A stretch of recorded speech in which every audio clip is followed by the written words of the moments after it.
بہت زیادہ ایسے میرے محسنین ہیں، اساتذہ کرام ہیں، لیکن زمانہ عیسائیت میں جب میں تقابل ادیان کا مطالعہ کر رہا تھا تو مجھے قرآن کو سمجھنے کے حوالے سے اللہ نے ایک بہت بڑی نعمت عطا فرمائی ڈاکٹر اسرار رحمہ اللہ کی صورت میں۔ نہ صرف یہ کہ زمانہ عیسائیت میں جب ان کے پاس جاتا تھا، ان کے دروس سنتا تھا، تو اللہ کا کلام ایک ایسا اعجاز اپنے اندر رکھتا ہے کہ جو میرے سوالات ہوتے تھے اتفاق سے ڈاکٹر صاحب انہی صورتوں کو زیر بحث لا کے اس کی تفسیر بیان کیا کر رہے ہیں۔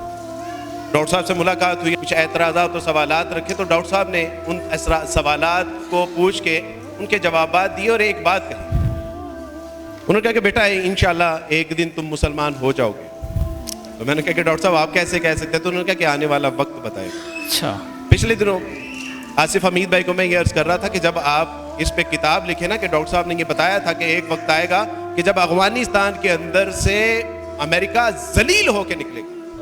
انہوں نے بتایا تھا کہ روس، چین، پاکستان، ترکی اور دیگر ممالک کا ایک بلاک بنے گا۔ انہوں نے بتایا تھا کہ پاکستان کا سیاسی منظرنامہ کیا ہوگا۔ انہوں نے بتایا تھا کہ ہم کن لوگوں کی روش اختیار کریں گے۔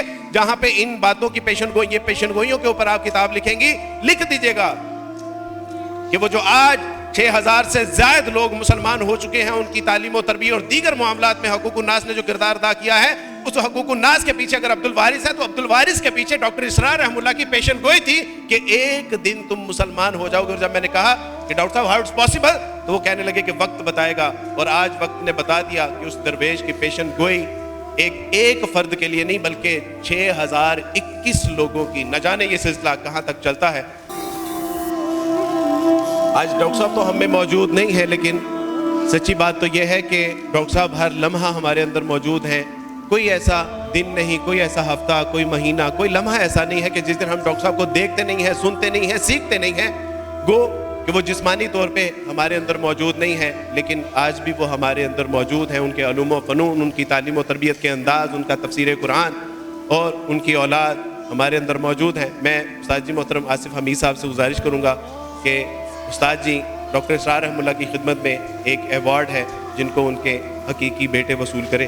بارک اللہ فیکم۔ آصف حمید صاحب۔ اندھیروں سے روشنی کی طرف، گمراہی سے ہدایت کی طرف، زمین سے آسمان کی طرف، علم قرآن سے عشق قرآن کی طرف، قبول اسلام سے تبلیغ اسلام کی طرف، اور اس جہان سے اس جہان کی طرف رہنمائی کے لیے صاحب آج ہم اگر یہاں پہ کھڑے ہیں یا کوئی کام کر سکے ہیں یا ادارہ یہ پھل پھول رہا ہے، دعوت اسلام کا کام ہو رہا ہے، تبلیغ اسلام کا کام ہو رہا ہے، دعوت قرآن کا کام ہو رہا ہے، امت کو جگانے کا کام ہو رہا ہے، تو سچی بات ہے کہ اس کے پیچھے بہرحال ڈاکٹر صاحب کا ایک اخلاص تھا، ان کی پیشن گوئی تھی۔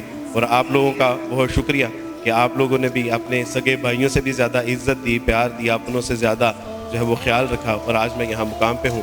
تو یہ سچی بات ہے کہ اس کا کوئی عوض تو نہیں ہے، یہ میرے لیے اعزاز ہے۔ اندھیروں سے روشنی کی طرف، گمراہی سے ہدایت کی طرف، زمین سے آسمان کی طرف، علم قرآن سے عشق قرآن کی طرف، قبول اسلام سے تبلیغ اسلام کی طرف، اور اس جہان سے اس جہان کی طرف رہنمائی کے لیے شکریہ میرے استاد۔